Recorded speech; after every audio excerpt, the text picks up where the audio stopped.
आज वापस से ईसीआई के एसआईआर प्रोसेस यानी स्पेशल इंटेंसिव रिवीजन को चैलेंज करने वाली प्लीज पर सुनवाई हुई है सुप्रीम कोर्ट में, जहां सीजे सूर्यकांत की बेंच एक बार फिर से मौजूद थी। और आज का माहौल काफी इंटेंसिव था क्योंकि ईसीआई की तरफ से मौजूद सीनियर एडवोकेट राकेश द्विवेदी को काफी क्रॉस क्वेश्चन किया गया है सुप्रीम कोर्ट बेंच से, जिसमें सीजे सूर्यकांत के साथ जस्टिस जॉय माल्या बागची भी मौजूद थे। और आज का मेन मुद्दा यही रहा है कि क्या ECI special intensive revision conduct करवा सकती है या नहीं, और जिस तरीके से ये सिटीजनशिप वेरिफिकेशन हो रहा है क्या वो सही है। सुप्रीम कोर्ट का आज की हियरिंग में काफी स्ट्रिक्ट क्वेश्चन रहा है और वो सब क्या है, चलिए आज के इस वीडियो में देखते हैं। अब व्यूअर्स, आपको बता दें कि इस ऑनगोइंग हियरिंग में ईसीआई ने सुप्रीम कोर्ट को रिसेंटली ही बताया था कि वोटर्स की सिटीजनशिप वेरिफिकेशन सिर्फ इलेक्टोरल पर्पस के लिए हो रही है, नॉन सिटीजन्स को डिपोर्ट करने के इंटेंट से बिल्कुल नहीं हो रहा है।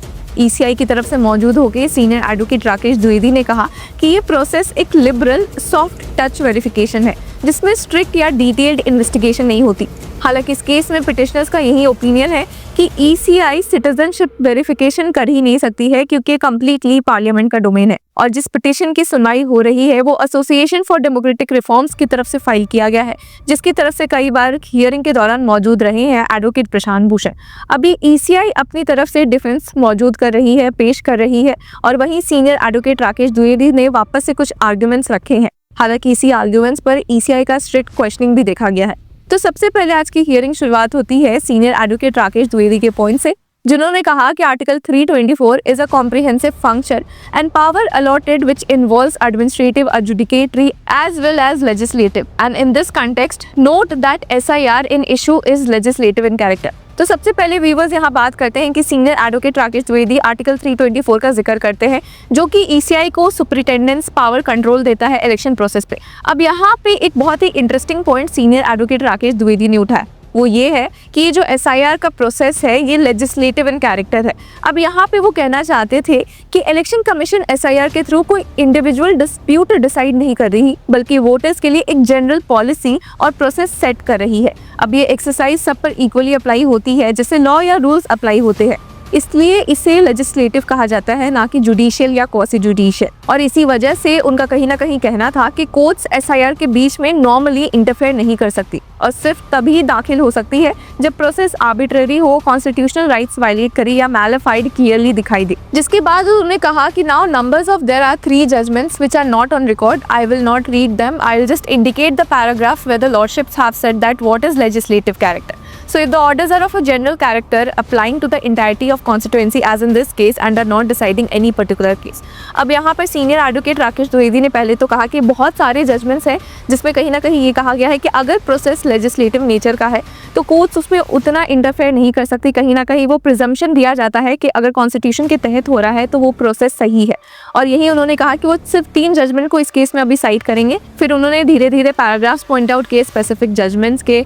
Shri Sitaram sugar constitution bench थी, साइनामाइड का case, state of Punjab versus Tahal Singh का केस। कहीं ना कहीं उन्होंने दिखाया कि कैसे जो ऑर्डर्स होते हैं अगर ईसीआई के द्वारा कॉन्स्टिट्यूशन के तहत हो रहे हैं तो वो लेजिस्लेटिव नेचर के हुए तो कहीं ना कहीं उसमें कोर्ट उतना इंटरफेयर नहीं कर सकती। जिसके साथ उन्होंने फर्दर कहा कि it is true that with the proliferation of delegated legislation tendency हो जाती है कि लेजिस्लेशन और एडमिनिस्ट्रेशन के बीच की लाइन थोड़ी ब्लर हो जाती है। उन्होंने कहा कि administrative quasi judicial decisions tend to merge in legislative activity and conversely legislative activity tends to fade into the present in appearance of an administrative और क्वासी जुडिशियल एक्टिविटी।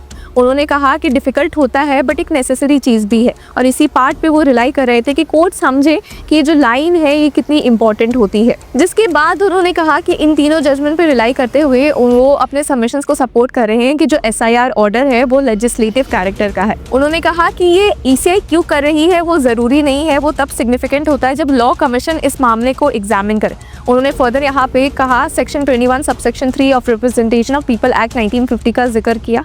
कहा कि इसमें रिकॉर्डिंग ऑफ रीजंस नॉर्मल होता है, the normal procedure of summary etcetera is prescribed also, the rules are there, all of them contemplate a deviation, so why am I deviating, so the reason has to have a nexus with that and that alone। जिसके बाद उन्होंने further कहा, hence we must constitute article 324 to 329 as an integral part of the same scheme, collaborating rather than colliding with one another. Kindly mark this, even I submitted that they are in a symbiotic relationship. अब viewers यहाँ वो article 324 से 329 की बात करते हैं जो कहीं ना कहीं इलेक्शन प्रोसेस से डील करता है। इसमें ECI को भी पास है रूल्स बनाने के, रेगुलेशंस देखने के, और कहीं ना कहीं किसी स्पेसिफिक केसेस में जैसे आर्टिकल 327 का मैटर हो या कोई और स्पेसिफिक केसेस, तो पार्लियामेंट भी लॉ बना सकती है। इसलिए उन्होंने कहा कि जो दोनों रिलेशनशिप है इलेक्शन कमीशन ऑफ इंडिया के बीच, कॉन्स्टिट्यूशनल बॉडी के बीच और पार्लियामेंट के बीच, तो ये कहीं ना कहीं सिम्बाइटिक हो जाता है। फर्दर उन्होंने कहा कि अगर आर्टिकल 324 से 329 को पढ़ा जाए तो it would reveal that the legislative powers in respect of matters relating to parliament और state legislature vest in parliament and in no other body. यही उन्होंने कहा कि commission would come into picture only if no provision has been made by parliament in regard to the elections to parliament और state legislature. जिसके बाद ये वापस से सीनियर एडवोकेट राकेश द्विवेदी ने कहा कि इस वजह से ही जो जजेस है उन्हें इस कंक्लूजन पर आना चाहिए कि जो SIR ऑर्डर है, इस kind of this nature of order is completely excluded and I am emphasising completely excluded. जिसके बाद उन्होंने फर्दर कहा कि उनके सारे सबमिशंस ऑलरेडी हो चुके हैं कि क्यों SIR जो है वो प्रोवाइड करता है एडिक्वेट प्रोबेटिव वैल्यू। उन्होंने फर्दर पैराग्राफ की भी बात की where he has mentioned that the earlier previous SIR जो पहले हो चुके थे were conducted and that was the context in which Lal Babu was rendered. जिसके बाद सीनियर एडवोकेट राकेश द्विवेदी ने समझाने की कोशिश की कि उनकी एक कोशिश ये है, ये दिखाने के लिए कि जो इलेक्शन कमीशन ये प्रोसेस कर रही है वो कोई स्पेशल प्रोसेस नहीं है, उनके पावर के अंडर ही आता है, and that it is not the dose of revision in a special manners are not foreclosed rather expressly permitted. अब उन्होंने सेक्शन 15 की बात की, for every constituency there shall be an electoral roll which shall be prepared in accordance with the provisions of this act under the superintendent's directions and control of the election commission. So 324 is expressly preserved as section 15. उन्होंने अब यहाँ पे constitution के article की बात की, sections की बात की जो कहीं ना कहीं ECI को पावर देता है। अब यहाँ पर CJ सूर्यकांत का एक सवाल था। उन्होंने कहा कि there is a power vested in the election commission even over and above what the legislature had infused in 21(2). अब व्यूअर्स यहाँ पे CJ सूर्यकांत ने भी कहीं ना कहीं अग्री किया है ECI के काउंसिल की तरफ से जो आर्ग्यूमेंट्स रखे हैं उनसे कि इलेक्शन कमीशन ऑफ इंडिया को तो आर्टिकल कॉन्स्टिट्यूशन में पावर है ही नहीं, बट लेजिस्लेचर ने जो बाद में भी एक लॉ बनाया है रिप्रेजेंटेशन ऑफ पीपल्स एक्ट, उसमें भी ECI को बहुत सारी पावर्स दी गई है। यहाँ उन्होंने सेक्शन 21 सबसेक्शन 2 की बात की। अब ये सबसेक्शन 2 कहता है कि उसमें प्रॉपर प्रोसेस दिया गया है कि भला कैसे एक इलेक्टोरल रोल को रिवाइज किया जाएगा, इलेक्शंस के ठीक पहले कैसे क्या होगा, और इसी पर सीनियर एडवोकेट राकेश द्विवेदी ने अग्री भी किया कि यस 21 सबसेक्शन 2 और सबसेक्शन 3 दोनों ही प्रोविजंस है पार्लियामेंट को मिले हुए हैं। पार्लियामेंट इन्विसाज करती है इलेक्शन कमीशन कैसे इस प्रोसेस को अप्लाई कर सकती है, कैसे रिविजन रूल्स करवा सकती है, इलेक्टोरल रूल्स का रिविजन करवा सकती है। जिसके बाद अब सीनियर एडवोकेट राकेश द्विवेदी ने फर्दर कहा कि जो ये रिविजन है must take place before each state assembly elections. ये सब बातें सेक्शन 21 सबसेक्शन 2 में दी गई है।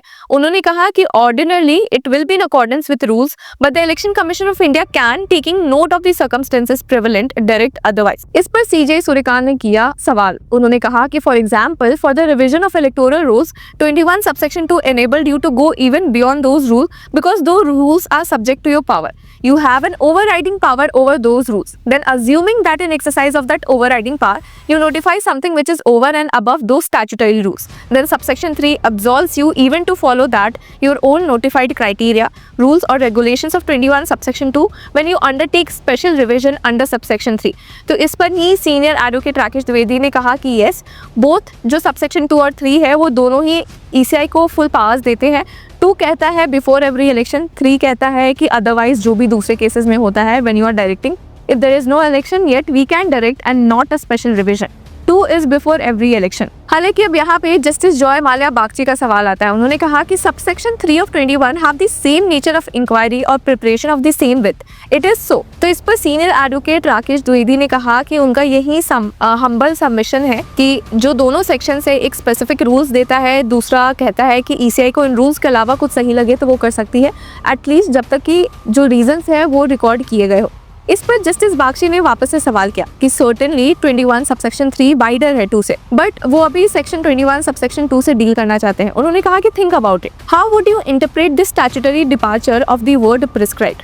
Prescribed is defined as per rules. और फर्दर कहा कि rule 13 is the rule making power through which Form 6 is notified. Form 6 has about 6 documents, but SIR में 11 documents की बात की है. We would call upon you to answer. Can you increase the number of documents or eliminate documents which are there for, let us say, place of birth or place of residence, and say no, we will not look into the document which is there in Rule 6. We will look into only 11 documents. This is the question we would like you to clarify, because there cannot be any debate that it is not untrammeled but it is unique to the Election Commission. तो इसी पर Senior Advocate Rakesh Dwivedi ने कहा कि what I am trying to say is and what I am seeking, my lord, is an approval from my lords that we have authority to deviate from the rules. अब यहाँ पर Senior Advocate Rakesh Dwivedi ने यही बोला कि वो supreme court bench को यही समझाना चाहते हैं और सुप्रीम कोर्ट बेंच से यही एक्सेप्ट करवाना चाहते हैं कि ईसीआई जो प्रोसेस कर रही है वो उस प्रोसेस से भी डिविएट कर सकती है।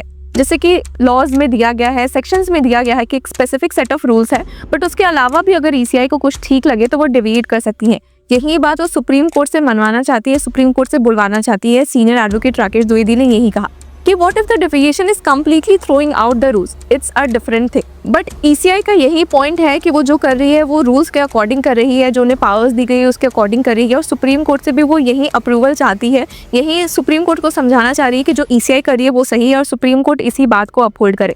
अब व्यूअर्स, इस केस की इंटेंस हियरिंग चल रही है और लेटेस्ट अपडेट्स क्या आए हैं इस हियरिंग में और क्या हुआ है जानने के लिए कीप फॉलोइंग लॉ चक्र।